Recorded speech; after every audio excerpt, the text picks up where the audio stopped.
I'm a little bit in shock. I just always thought of myself as Puerto Rican, half Puerto Rican. I didn't think I was from Spain and slaveholders. Yeah. So how are you feeling, my friend? I just. And I can't control it. I still believe. I still believe in reparations, by the way. So y'all can stop texting me and emailing me and saying that I'm a white girl and that I don't deserve reparations. I still believe that. To me, kind of reminds me of that episode of Chappelle Show. You know, the one where he was Clayton Bigsby, blind white supremacist. Don't worry, I'll link the full video in the description box for you guys, because if I use anything more than, say, 6 or 7 seconds for this video, Comedy Central is going to nail me with a pretty bad copyright claim. But still, though, I think that the ladies at The View, the cackling hens, finding out some stuff in their ancestry that they, quite frankly, are not, how do I say, cool with, explains a lot. Now, guys, really quick before we go into this video is not designed to make fun of Sonny Hostin. It's just simply designed to explain to people that if you get an Ancestry.com test, you'd be surprised at what you find. My family did one about 5 or 6 years ago, and we found out some very interesting stuff in my family. For example, I was under the impression that I was full Scot-Irish. Not true. Come to find out that there's some Scot, there's some Irish, but mostly English. And of course, we also found there's a little bit of Dutch, a little bit of Swede, and a little bit of Russian. And believe it or not, actually a little bit of black. That's right, a little bit of black actually exists in my family DNA, at least on my father's side of the family. Which, really, to tell you the truth, would make you think that maybe I might have thought the minute that I heard such news that I probably went into a bit of a meltdown, like, if I were to tell you that you are an African American. Way, shape, or form involved in any. Jeff Munson here. You like watching people get fucked for free? Watch me fuck Mark Kerr for free. I'm gonna fuck him. I'm gonna put these hands right around his ass and fuck his ass. Obviously not true. I actually found it to be pretty cool. It's also pretty cool given the fact that I found out that through that bloodline, I'm actually like the 13th cousin to a former president, which of course is embarrassing to me because I personally don't like Obama, never have liked Obama, or at least his policies. I'm pretty sure the man himself was probably a pretty cool guy to talk to, but I hated him while he was president. Still, though, at the same time, to find that you're actually kin to him would actually be pretty cool. You'd be amazed at what you find out in these Ancestry.com studies. But the point is this right here. You spend so much time railing against something that after a while, it comes to bite you in the ass like it did with Sonny Hostin. Wow. I'm a little bit in shock. I just always thought of myself as Puerto Rican, half Puerto Rican. I didn't think I was, my family was originally from Spain and slaveholders. Yeah. So how are you feeling, my friend? I think it's actually pretty interesting that my husband and I have shared roots. Yeah. So I do appreciate that. And I think it's great for our children to know this information. I guess it's a fact of life that this is how some people made their living, on the backs of others. Now, Sonny would, of course, go on the show. She would explain things. Of course, she would give reviews. And don't worry, we'll get to that here in a second. But this almost reminds me of a case that happened recently. And that case that recently happened to this guy here. As Master of Ceremonies for the 70th National Book Awards in 2019. And it genuinely means the world to me to join you all again on this stage to celebrate the importance of literature to our shared culture. Before we get going, are there any moms for liberty in the house? Moms for liberty? No? Good. Then hands will not need to be thrown tonight. The same guy who's sitting there having a problem with Moms for Liberty. Well, he recently did an Ancestry test, and of course it was put on PBS's Finding Your Roots. We'll get to that here in a second. But if you don't know who LeVar Burton is the former host of the show Reading Rainbow. It was a child show. It was actually a child show that I actually grew up watching because back in the day when you're forced to stay with your grandmother, growing up, you're forced to watch a few things. Those shows include from 12:30 to 1:30, The Young and the Restless. So yes, I do have a pretty wide knowledge of who Eric Braeden, a.k.a. Victor Newman is, Nikki, and of course the cast of that show. Also, there is The Bold and the Beautiful, which came on from 1:30 to 2 o'clock. And then I want to say it was As the World Turns, and it was Guiding Light. Of course, if you stay with your grandmother, there's typically one that she does not watch. These right here were the CBS soap operas. Of course, ABC had General Hospital, all that type of stuff there. The point is, chances are, if you were a small child and you grew up in the 80s or the 90s or the late 80s or early 90s and you had to stay with grandparents, chances are you probably grew up on some of this stuff. Of course, over time, eventually you grew up on TV Land. You watch stuff like Gunsmoke, which, by the way, Victor Newman was on that show too.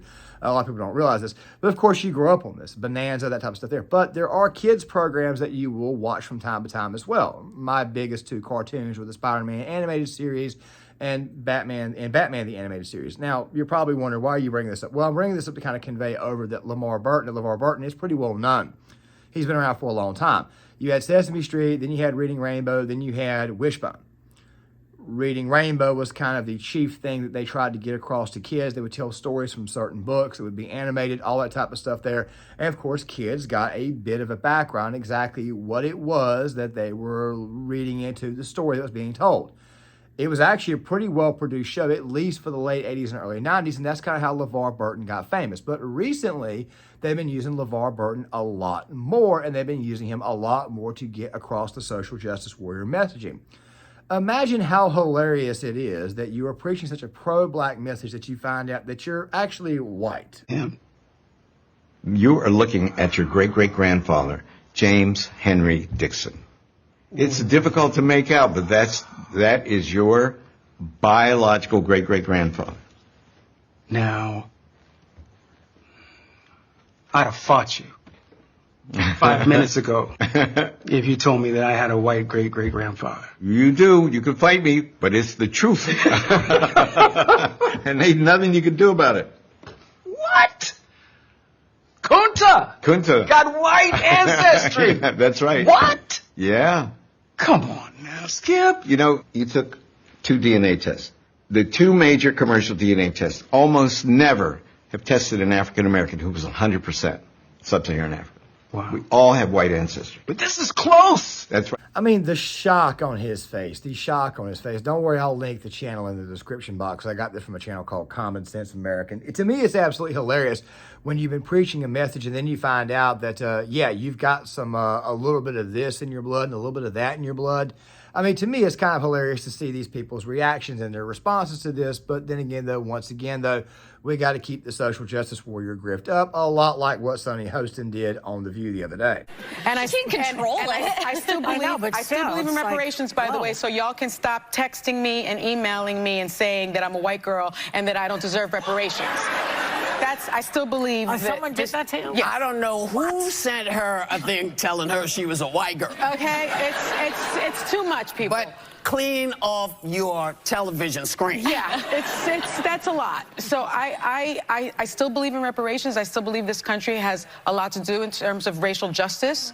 But what I will say, Sarah, to your question is that I feel that I'm enriched by knowing that history. Yeah. I'm enriched, and I'm enriched by knowing that my family has come so far from being enslavers to my mother marrying my father in 1960. Was that my mother's family, while they are Puerto Rican, they actually originate from Spain.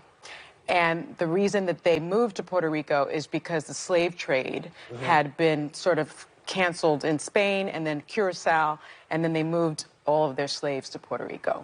And so the family business, I had been told that they were printers and journalists, but they were in fact enslavers.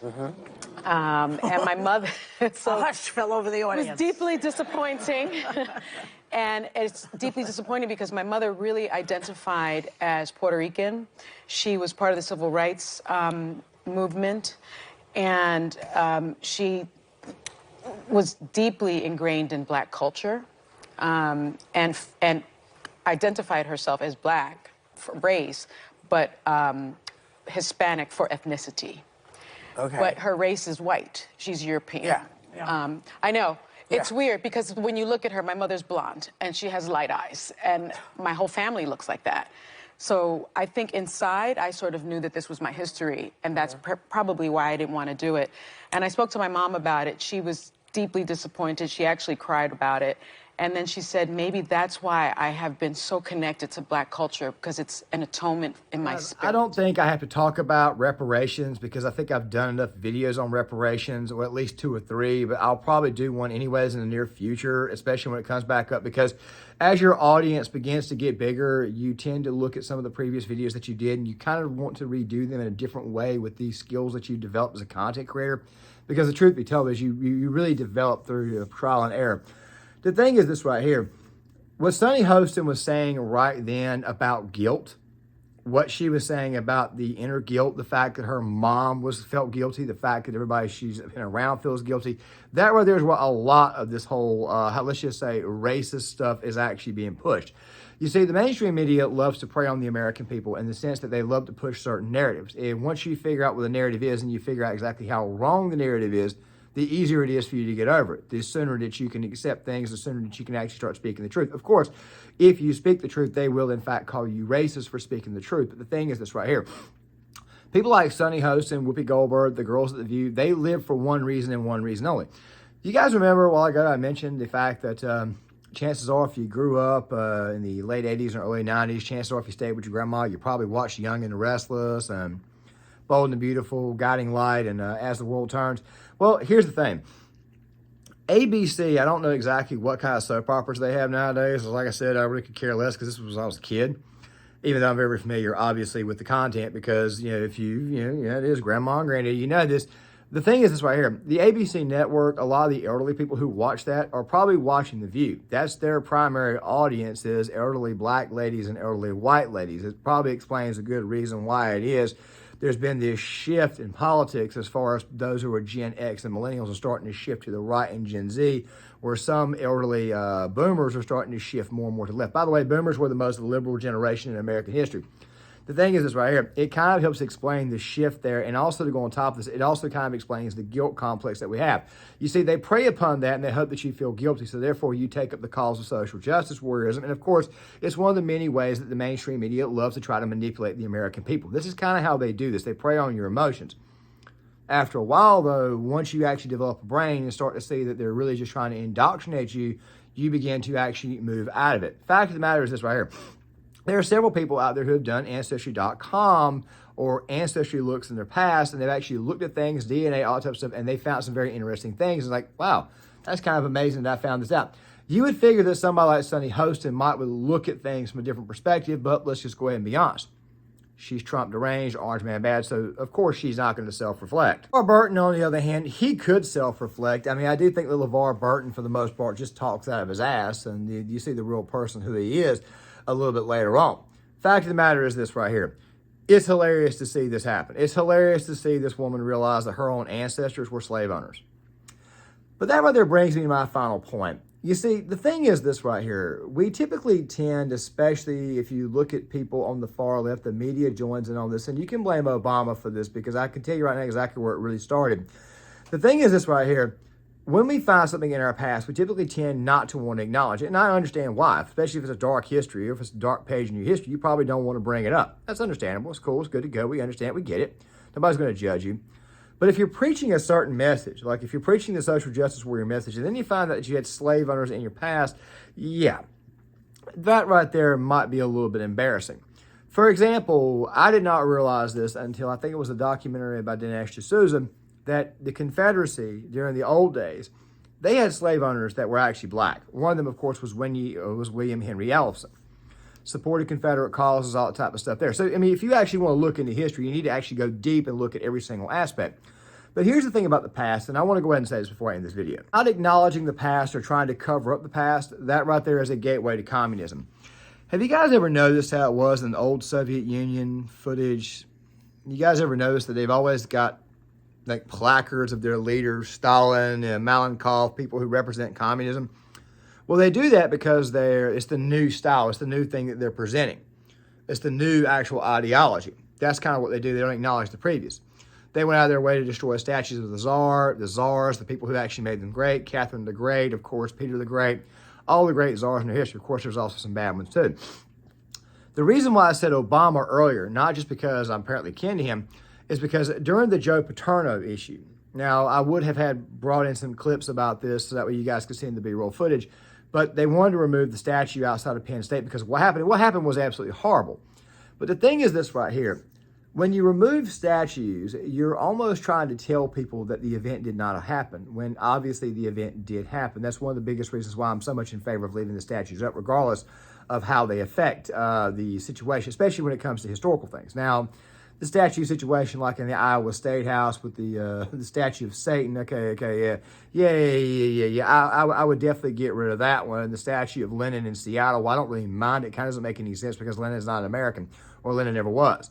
The point of the matter is this right here. The incident occurred. Acknowledge it, move forward. After a while, you learn from it. You see where the hell you came from.